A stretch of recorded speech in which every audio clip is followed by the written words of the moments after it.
Well, hello and Happy New Year. In this podcast today, we're going to hit on 4 specific parenting styles. And by the end of it, we hope you've identified where you tend to land in your parenting style and then how you can shift it to a healthier approach together with your spouse, with the other parent. I think you're really going to enjoy the conversation.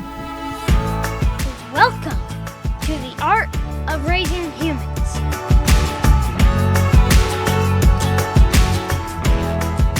Hello and welcome to episode 61 of The Art of Raising Humans. I'm Kyle. And I'm Sarah. And we want to say Happy New Year. Happy New Year. Welcome to 2023.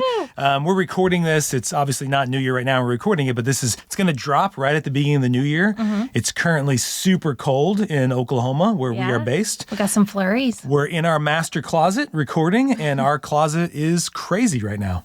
Yeah. It's full of boxes. Because you got to hide all your kids' presents. That's right. Yes. And store the stuff that you don't want out in the house. That's right. So we're super tight, super cozy. It's good. Staying warm. Yeah. I've recently had knee surgery, so I'm recovering from that too. So a lot going on this Christmas. And we thought what we wanted to do is be intentional about, last year when we were doing the podcast, we did a whole one on goals and like setting goals for the new year. Mm-hmm. We really are ramping up the speaking. And so we've got a lot of speaking engagements going on over the next several months.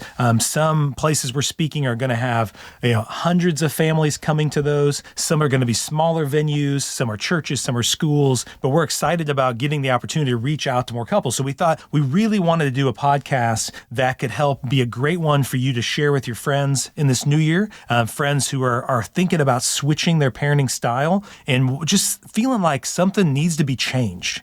So for 2023, we wanted to really spend 2 episodes. So this will be the first one. Second one will come out next week, talking about these different types of parenting approaches. Because I think so many people get confused and couldn't really maybe even articulate what the parenting style is. What do I call it? What am I looking for? What kind of parent am I trying to be? Yeah. And they don't even know that there are ways to define this and ways to understand it. And what we try to do when we're helping couples is it's really great to visually show this is where you tend to lean, and where we used to lean in one of these two, and this is where we want to go. So there's these parenting styles that people tend to fall back on, and then there is a parenting style that we think is just healthier and that we've more adopted. And so this episode in particular is going to be talking about the 4 parenting styles. We're going to narrow down on the 2 most common, and then next episode will be more talking about the parenting style we're trying to help parents move towards. Mm-hmm.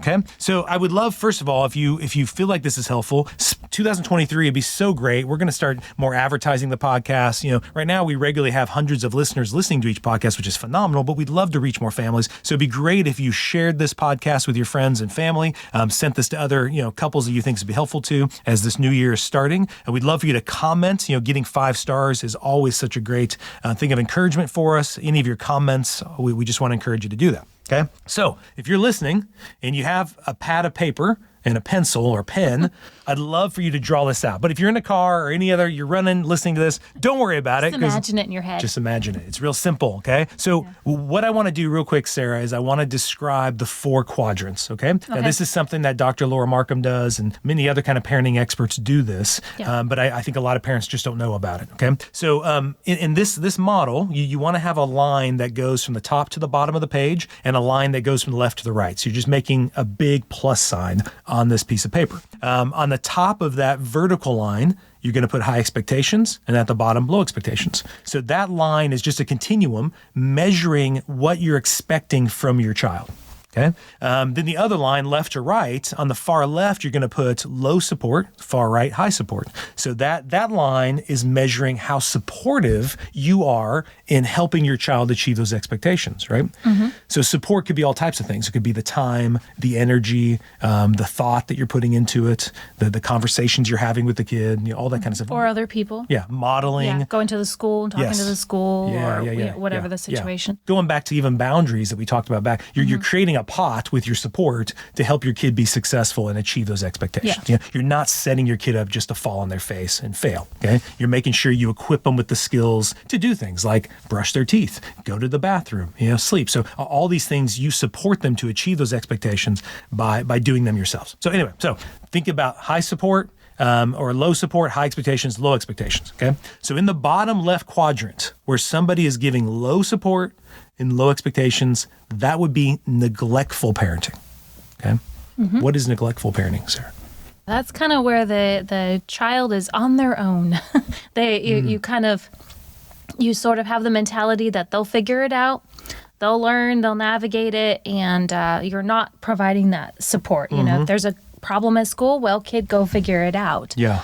And but you also don't expect much. You're not, what are your grades, and are you taking care of your room? And there's a very low expectation, just sort of letting the child navigate where they want to go in life. Yeah. You know, I think most parents would probably don't fall in that category most of the time, right? But I think a lot of parents fall in that category when there's ongoing conflict. You know, eventually what I see when I'm helping, give up. Just basically give up and say, you know, forget it. Yeah. You know, you think you know how to do it, then go do it yourself. Well, and I would say maybe we're not there all the time, but we as parents, like you just pointed out, there may be a section of your child's life where you've just backed out. Yeah. Yeah, you've just been So absent. maybe it's because of conflict, or maybe if you just examine, you're like, oh, wow, that area, I don't really have much expectation on them, or I don't really support that area. So there may be different parts in life where you fall into that category. It doesn't mean universally you are always that parent. I find a lot of step parents fall in that category too, because they don't quite know their role. They don't know, what expectations they can have on the relationship, or how to support the kid, because the kid doesn't have a relationship with them, you know? And so they come in and they just think the best thing is just to be gone. Yeah. So if things get conflictual, they just leave, or they just don't say anything, you know? And so I find, so neglectful isn't where we find most parents were helping, but a lot of parents do admit that, man, I've been there lately because me and my teenager have been fighting so much, I've just given up, you know? So top left, Sarah, where there's high expectations but low support, that would be commonly referred to as authoritarian parenting, okay? And so authoritarian, an example I really like, if you've ever seen the movie The Sound of Music, I remember watching that a few years ago and thinking the captain, what's his name? Captain Von Trapp. And that he's a perfect example of authoritarian parenting. You know, he loves his kids, but his connection is kind of weak, you know? I mean, he blows his whistle and they all come. He's definitely demanding. He has high expectations on how they dress, how they behave, right? In all moments. Yes, but when the kids mess up, the kids don't go to their dad. They don't share that with him because they don't think he will support them, you know? And so a real common example, we'll delve into this a little more in just a minute, is in that it's really much the parents have all the power. So in an authoritarian home, the parents know best. You do what the parents say. There's a lot of talk about obedience and compliance, you know, doing it when I say to do it, quickly responding. Don't need to have a reason. You just do it because I am the authority. A lot of because I said so. There's a lot of grounding is typical. Other forms of like punishment to control the kid, to kind of get the kid up to those expectations, right? So if the kid is falling short, the parent then uses some form of power to then push them back up to where they want them to be. You know, like kid isn't getting the grades, he loses his phone, you know, something like that. So that's authoritarian parenting, okay? Then on the bottom right is you have high support but low expectations. That would be permissive parenting. So how would you describe permissive parenting, Sarah? Permissive parenting, we're going to do another movie example. If anyone has seen the movie Big Daddy with Adam Sandler, it's kind of not as old as Sound of Music, but it's not as old as Sound of Music. Yeah, it was when Adam Sandler was doing tons of movies. Like kind one of a year. before he became that. I don't know what people think of him now. Exactly. Yeah. But he finds out he has a son. I think he's 4 or 5, something like that. And he is doing the best. I mean, the intention is, I want to let my child have choices, and I want to let my child figure out his way. And I'm here, but I want to let him do that. So he lets his son, one good example is they go and order food, and the kid wants 25 packets of ketchup and is just drinking the ketchup. So then he's like, oh, I'm giving him choices in what he eats. And so it's that movie, if you're just thinking, oh, what's permissive look like? That's a great example where you're letting the child make all these choices. You have very few boundaries or structure for the child. Eventually the child is stinking because he doesn't like to take baths, and it's a problem at school. And so it's a comedy, but it is a great example of where you're just letting the child make all these choices and you're not coming in to support them or guide them. I think another example we can delve more into is also helicopter parenting. Yeah. That's another way of doing that too. So what you described with Big Daddy is kind of a laissez-faire. Like, he's not being neglectful. He's there. Right. He's feeding him and he's getting him in school. He thinks he's supporting him, right? Yeah. But his expectations on the kid's behavior are so low, Yeah. And so then like the helicopter parent that's really talked about quite a bit in our culture, and I saw it a lot as a school counselor, is parents who were coming and rescuing their kid all the time. And so the support was like doing their homework for them or yelling at that teacher to give their kid the grade. Anytime there's a conflict, the child doesn't learn how to manage anything because you go in and take care of it all for them. Everything's taken care of for the child. You're cleaning up their room and making their bed and making sure they've got their project for school. And there's a lot of times a kid would be having a conflict with another kid at school, and that parent would swoop in and demand that other kid never spends any time with her kid. And it was never any like even effort to work towards resolving that. These kids were 5, 6, or 7 years old, and like there was no effort to like, let's resolve this conflict here. Let's use it as an opportunity for growth. It was like, no, that kid's bad. I don't want that kid next to my kid. And so once again, it's that the child can behave. However, right, you're either rescuing them from it or you're just not. I'm just going to look the other way and just let them make their choices, and I'll take care of everything around them. Well, okay, so obviously neglectful. I think most people listening to this will go, I don't want to be that parent. I mean, even the word sounds really gross. So I'm being neglectful of any relationship. I don't. Anyone's like, I'm neglectful, right? But I think most people see themselves falling in either authoritarian or permissive. And we're going to get to the top right in just a second. We'll vaguely just touch upon it, and we'll come back to these two. But I just want to clarify, the reason why those two are not ones we would want to be in, okay, is because both of them are based in power. Typically the authoritarian is the parent has all the power. The permissive, it seems as if the kid has all the power. The kid is calling the shots, and you'll even hear that from parents. Parents are walking on eggshells because it's the kid who is demanding they do stuff. The kid is, they're always living on edge of the kid blowing up and getting mad, So they don't confront things. They just let, conflict slide, because they're so afraid that the kid's going to get mad at them and make a big deal out of it. Right. Okay. So we want to move away from that, because what I hope our listeners have learned, and maybe if you're new, welcome if you're new to this, but something Sarah and I are very passionate about is I think in this approach, what makes it so healthy and why we really bought into it is what we're talking about here is good for all relationships. So there are marriages that are authoritarian. Yeah.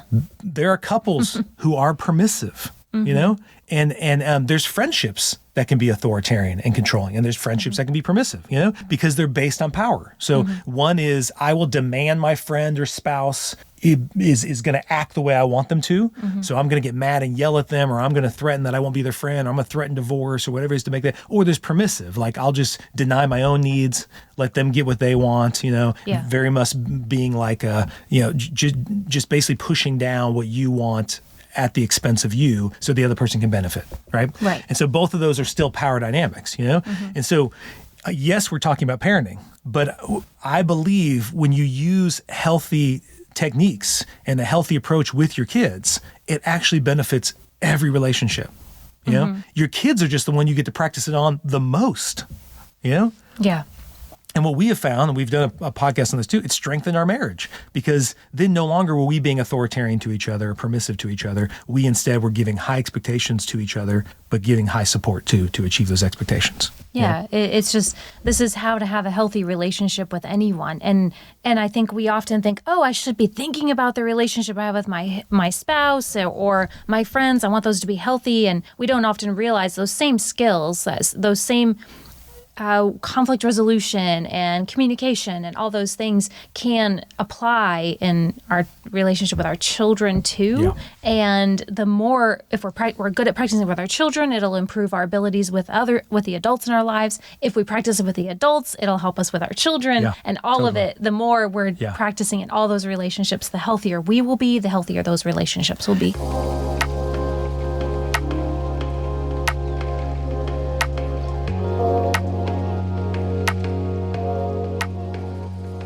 And that's why we call this podcast The Art of Raising Humans. Because really, like you're saying, is it really transfers to every relationship. And thank goodness it does, because then we raise kids who these healthy skills we're giving them transfers to every relationship.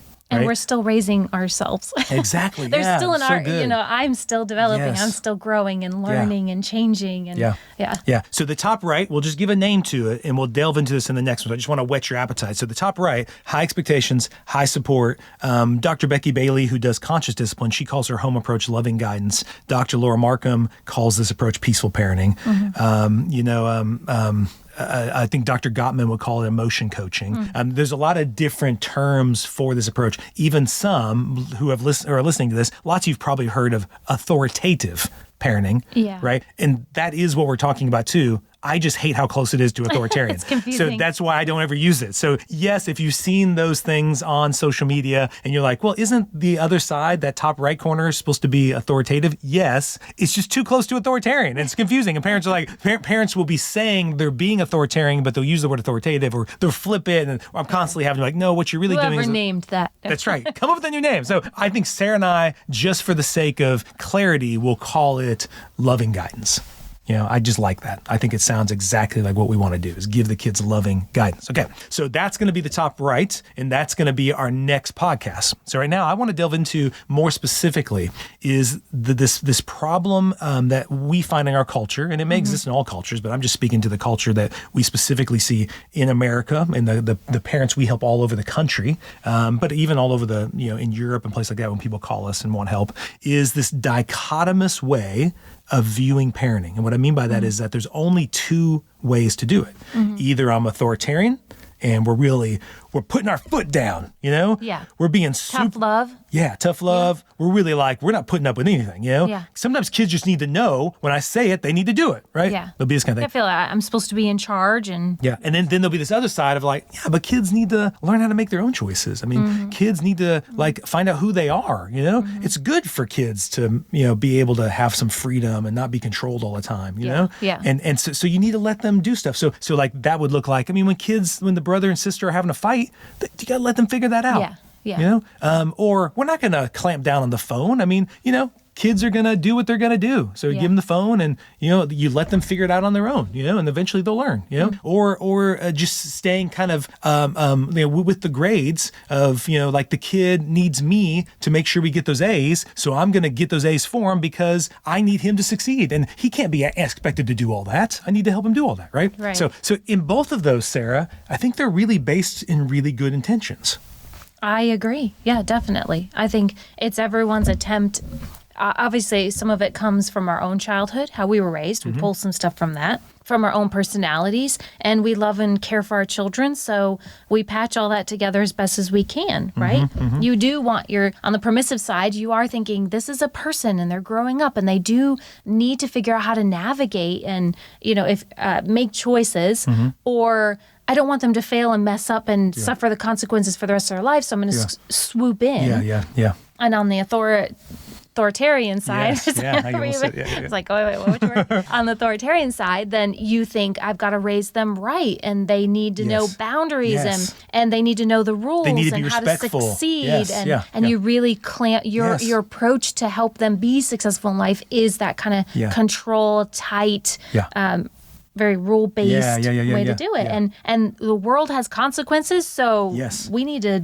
Well, and the world isn't going to be learn. kind to them. The world needs to get. The world isn't going to. They need. I need to prepare them for that. Yeah, and so I want to start with that. That I think every time a parent comes in and they're in one of these areas, you can see the truth. There is truth in those things. Yeah. It's not that none of that's true. No. That is true. So we're going to just totally admit there is truth. But the problem is, it slips into a power thing, either where I have power over the kid or the kid has power over me, because both authoritarian and permissive have a fear component to it. The authoritarian is, the fear is I have to control and make my kid do this thing because they won't if I don't. Permissive is, I don't believe my kid can actually do it, so I'm actually not going to ask them to do it. I'm going to do it for them. So they're both based in fear and the inadequacy of me as a parent and the inadequacy of my kid to grow up and be this healthy human I want them to be, right? So either way, I need to either make them do it or I need to do it for them. And that's not good in marriage. That's not good in friendships. That fear connected to that power leads to toxic situations. both of them have pieces, kind of what you're saying. Both of them have pieces that are valuable, but then they both just they just have limitations. Yes. And you're not going to achieve the goal that you're ultimately wanting. Yes. You sacrifice, and both of those you're going to lose something. Yeah. And then the other model, which we're not really getting into right now, but the other model pulls the strengths. And well, because the goal is, and I believe every listener on here would say, you want to have a kid who is self-controlled, self-disciplined, a kid that is respectful, that is kind, that is self-motivated.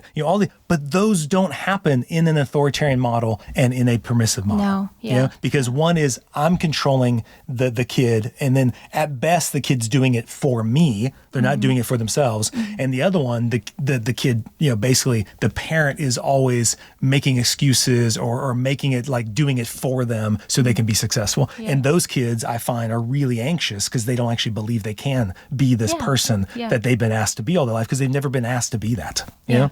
So everything's so wishy-washy in that world, they can't really tell. Where sometimes having some guidelines and boundaries help you know where you're going, how to get there, and when you've gotten there. In the next few minutes, I want to talk about how couples in general tend to balance each other out.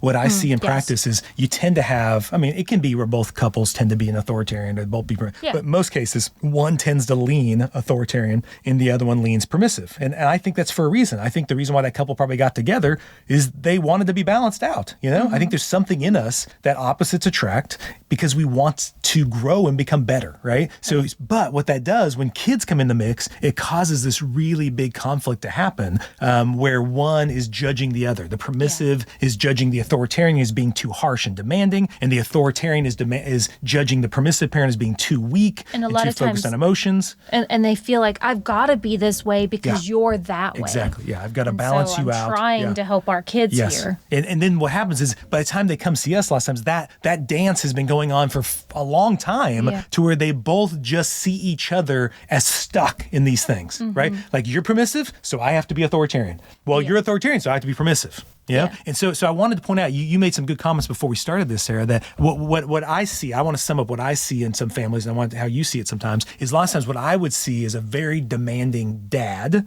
a typical like old school model, almost like a military type dad, where you had a mom saying, wait till your dad gets home.